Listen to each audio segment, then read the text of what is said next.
সংগ্রামী ভাইরা, ষড়যন্ত্র হচ্ছে, ষড়যন্ত্র বাংলাদেশকে নিয়ে হচ্ছে, ষড়যন্ত্র বিএনপিকে নিয়ে হয়, ষড়যন্ত্র তারেক রহমানকে নিয়ে হচ্ছে, ষড়যন্ত্র ছাত্র দলের সবচেয়ে পরিচিত মুখ আমাকে নিয়ে হচ্ছে।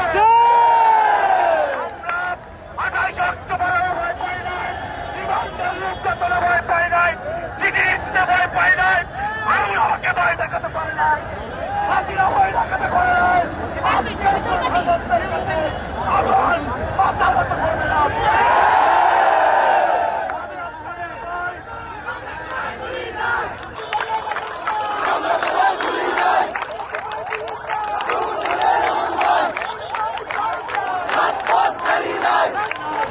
বিমান শেষে 164 জনের জবানবন্দির জন্য যখন আমাকে দেওয়া হয়েছে, আমি ম্যাজিস্ট্রেটের সামনে বলেছি যে আপনার এই দেশে চাকরি করতে হবে, এই হাসিনা থাকবে না, হাসিনা থাকে নাই।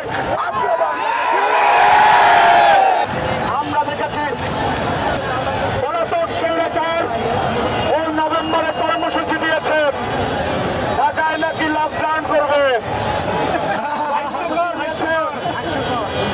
আবার পাশাপাশি আমরা দেখেছি নির্বাচনকে পরিকল্পিতভাবে বাধাগ্রস্ত করার জন্য আরেকটি সংগঠন নভেম্বরে আন্দোলনের ডাক দিয়েছে।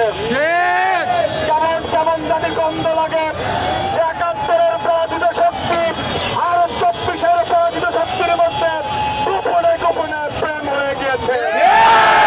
তার কারণে সবাই একই সময় আন্দোলনের ডাক দিচ্ছে। বাংলাদেশের দুই শক্তি পরাজিত হয়েছে এবং ইনশাল্লাহ আগামী হবে। শহীদ জিয়ার সৈনিকেরা, জিয়াউর রহমানের সৈনিকেরা, খালেদা জিয়ার যোদ্ধারা, তারেক রহমানের আপসী যোদ্ধারা রাজপথে আসলে সকল ষড়যন্ত্রের কবর রচনা করে আমরা করে ফেলবো ইনশাল্লাহ। সবাই ভালো থাকবেন। যে কোনো ষড়যন্ত্র আমরা ঐক্যবদ্ধভাবে মোকাবেলা করবো ইনশাল্লাহ। ছাত্রদল কখনো হারে নাই, হারবে না, হারতে দেব না ইনশাল্লাহ। সবাইকে ধন্যবাদ। আপনারা এখান থেকে